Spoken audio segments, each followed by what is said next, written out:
55 된 한 남성이 저를 찾아왔습니다. 48배 다니던 회사에서 나왔다고 했습니다. 이른 나이는 아니었어요. 요즘은 그 나이쯤이면 다들 한 번씩 자리에서 밀려나니까요. 평생을 정말 성실하게 살아온 분이었습니다. 아침 일찍 출근하고 누구보다 열심히 일하고 가족을 위해 자신을 아끼지 않았어요. 젊어서는 이렇게 열심히 살면 나이 들어 편안할 줄 알았다고 했습니다. 그런데 48배 회사에서 나오게 된 겁니다. 나와서 그냥 주저앉지는 않았습니다. 새로운 일을 시작했어요. 나름대로 준비도 하고 애도 많이 썼습니다. 아직 망한 것도 아니었습니다. 그럭저럭 굴러는 가고 있었어요. 남들이 보기에는 큰 문제가 없어 보였습니다. 그런데 정작 본인은 하루하루가 살얼음판 같다고 했어요. 그런데 그분이 제 앞에 앉아서 이렇게 말했습니다. 선생님, 저는 요즘 자다가 자꾸 깹니다. 새벽 3시쯤이면 어김없이 눈이 떠져요. 제가 물었습니다. 무슨 걱정이 있으십니까? 그분이 고개를 저었어요. 그게 딱히 뭐가 잘못된 건 아니에요. 그런데 한번 눈을 뜨면 가슴이 쿵쿵 뛰고 다시 잠이 안 옵니다. 저는 그분의 눈을 가만히 바라보았습니다. 한참을 망설이던 그분이 결국 작은 목소리로 말했어요. 얘가 이걸 끝까지 감당할 수 있을지 그게 무섭습니다. 이 새벽 3시를 아시는 분들이 계실 겁니다. 낮에는 괜찮습니다. 사람도 만나고 일도 하고 어떻게든 버텨집니다. 낮에는 바쁘니까요. 정신이 없으니까 잊고 지냅니다. 그런데 모두가 잠든 그 새벽 혼자 눈을 뜨면 그때부터 머릿속이 제멋대로 돌아가기 시작합니다. 옆에서는 식구들이 곤히 자고 있습니다. 그 고요한 어둠 속에서 나 혼자만 눈을 뜨고 있어요. 이번 달 직원들 봉급은 줄 수 있을까?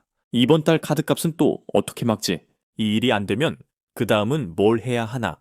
애들 학비는 아직 한참 남았는데 부모님 병원비도 들어갈 텐데 내가 만약 여기서 쓰러지면 이 집은 누가 책임지지? 생각은 한번 시작되면 멈추질 않습니다. 그리고 이상하게도 꼭 최악으로만 흘러갑니다. 잘 될 수도 있다는 생각은 들지 않아요. 오직 무너지는 장면만 영화처럼 눈앞에 펼쳐집니다. 한번 그 생각에 빠지면 빠져나오기가 힘듭니다. 심장은 점점 빨리 뛰고 등에는 식은땀이 납니다. 돈은 자꾸 줄어드는데 나갈 곳은 사방에 있습니다. 그 모든 걸 나 혼자 짊어지고 있습니다. 아내에게도 다 말하지 못합니다. 자식에게는 더더욱 말하지 못합니다. 괜한 걱정을 끼칠까봐, 약한 모습을 보일까봐 가장이라는 이름으로 그 무게를 혼자 지고 혼자 새벽을 견딥니다. 자신감은 예전 같지 않은데 어깨에 얹힌 짐은 계속 늘어납니다. 나이가 들수록 더 무거워집니다. 그러다 보면 어느 순간부터 모든 것이 무서워지기 시작합니다. 전화 벨소리도 무섭고 우편함에 꽂힌 고지서도 무섭고 사람 만나는 것도 슬슬 피하게 되고 세상이 통째로 두려워집니다. 여기까지 들으시면서 가슴이 철렁하신 분 계실 겁니다. 저거 내 얘긴데 그런 분께 가장 먼저 이 말씀부터 드리고 싶습니다. 당신이 약해서 그런 게 아닙니다. 당신이 못나서 그런 것도 아닙니다. 그건 어쩌면 너무나 당연한 일입니다. 한번 생각해 보십시오.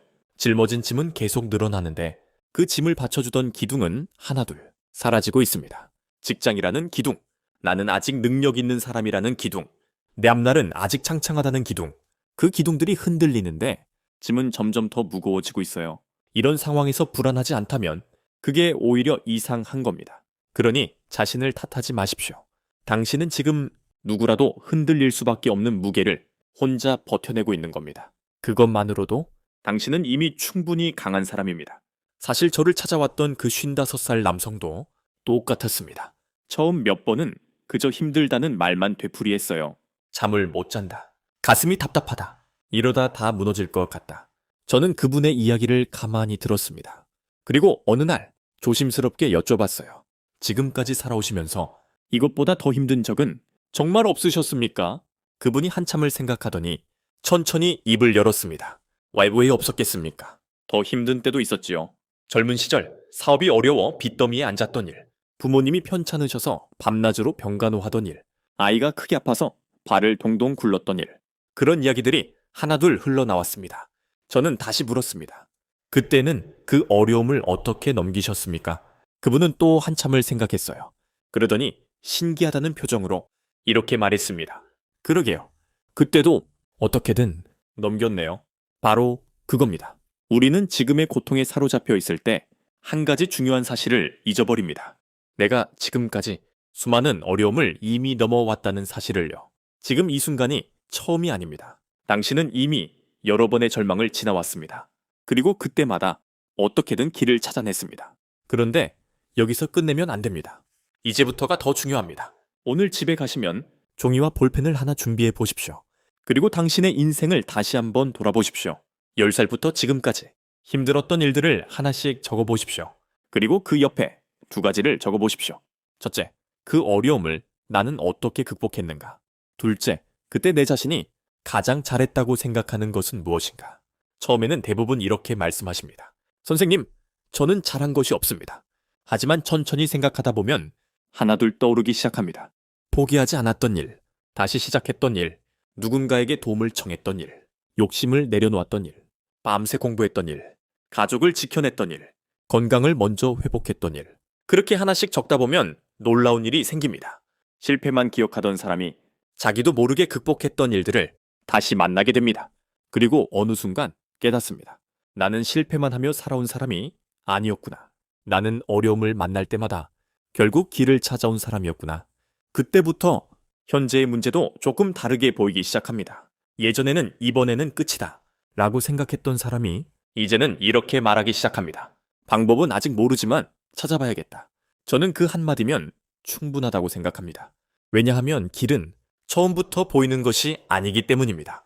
지금까지도 당신은 어려움이 올 때마다 그때 필요한 길을 하나씩 찾아왔습니다. 이번에도 그럴 가능성이 가장 높은 사람은 바로 당신입니다. 오늘 제가 드리는 숙제는 하나입니다. 당신의 인생을 실패의 역사로 쓰지 말고 극복의 역사로 다시 써보십시오. 그 종이는 누구에게 보여주기 위한 것이 아닙니다. 당신이 당신 자신을 다시 만나기 위한 기록입니다. 그리고 힘들어질 때마다 다시 꺼내보십시오. 거기에는 실패했던 당신이 아니라 수없이 다시 일어났던 당신이 살아있습니다. 저는 그 사람을 믿습니다. 그리고 언젠가는 당신도 그 사람을 다시 믿게 될 것입니다. 저는 사이앵글입니다. 감사합니다.